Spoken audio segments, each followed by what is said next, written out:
विनाश काले विपरीत बुद्धि। मुझे कांग्रेस को देखकर यह कहावत याद आ रही है, क्योंकि बिहार कांग्रेस ने अब यह फैसला किया है कि वो तेजस्वी यादव को छोड़कर पूरे बिहार में अकेले आंदोलन करेंगे।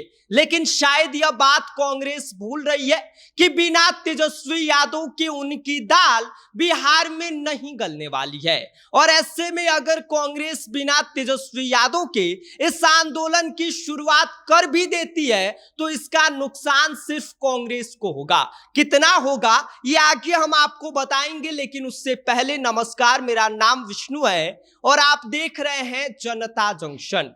तो भाई साहब, मुद्दा है मनरेगा का, जिसका नाम मोदी जी ने विकसित भारत गारंटी फॉर रोजगार एंड आजीविका मिशन ग्रामीण कर दिया है, यानी कि वीबीजी राम जी कर दिया है। और इसी को लेकर जो बिहार कांग्रेस है वो 8 जनवरी से पूरे बिहार में आंदोलन शुरू करने जा रही है। लेकिन हैरानी की बात यह है कि इस आंदोलन में न तो राजद साथ है, न वाम दल साथ है और ना ही वीआईपी, यानी कि महागठबंधन का पूरा कुनबा गायब है और कांग्रेस अकेली सड़क पर उतरने का पूरा प्लान बना चुकी है। लेकिन शायद कांग्रेस यह बात भूल गई है कि बिहार की राजनीति में एकला चलो कोई आदर्श का काम नहीं है, बल्कि अपने लिए ही गड्ढा खोदना है और अपने लिए ही मुसीबत खड़ी करना है।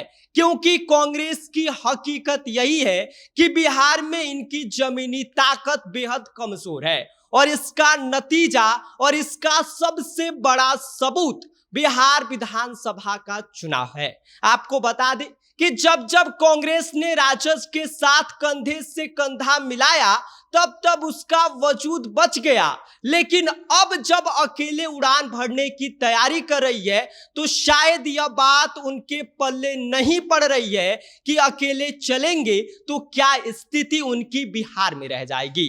क्योंकि तेजस्वी यादव कांग्रेस के लिए सिर्फ सहयोगी नहीं है, बल्कि उनके बची अस्तित्व की वो गारंटी है जो बिना तेजस्वी के कांग्रेस का आंदोलन शोर तो करेगा लेकिन असर नहीं दिखा पाएगा।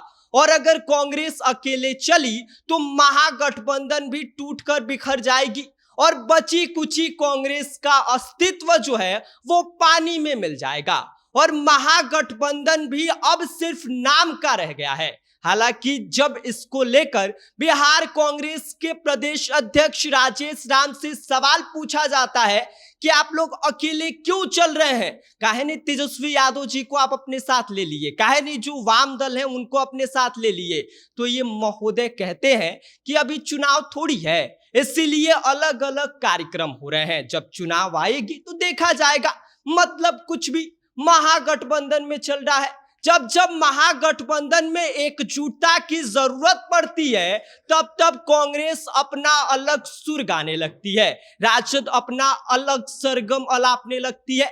और इसका सबसे बड़ा जो उदाहरण है वो बिहार विधानसभा का चुनाव है। आपको बता दें कि विधानसभा चुनाव के दौरान ही तेजस्वी यादव और कांग्रेस में एकजुटता नहीं बन पाई, जिसकी वजह से जो बिहार विधानसभा का जब रिजल्ट आया तो उसमें भारी नुकसान दोनों को हुआ।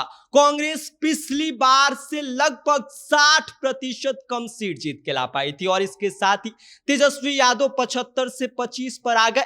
यानी कि सबसे बड़ा अगर किसी भी गठबंधन में जरूरी है तो वो है एकजुटता, और एकजुटता अगर नहीं रहेगी तो महागठबंधन सिर्फ नाम का रह जाएगा, उसका कोई खास फायदा किसी को नहीं मिल पाएगा, ना तो तेजस्वी यादव को मिलेगा और ना ही कांग्रेस को। खासकर कांग्रेस को इसलिए क्योंकि कांग्रेस का अपना वजूद बिहार में बहुत ज्यादा नहीं है। तो कुल मिलाकर बात यह है कि अगर कांग्रेस अकेले चली तो शायद उसका नाम ही रह जाएगा, लेकिन उनका जो राजनीतिक अस्तित्व है वो धीरे धीरे खत्म हो जाएगा। इसीलिए एकजुट रहने में ही भलाई है और ये बात अगर कांग्रेस अभी नहीं समझ पाई तो आने वाले समय में कांग्रेस का क्या हाल होगा वो देखने वाली बात होगी। बाकी इस पूरी खबर पर आपकी क्या प्रतिक्रिया है, आपकी क्या राय है, आप हमें कमेंट कर सकते हैं। आप देख रहे हैं जनता जंक्शन, मेरा नाम विष्णु है।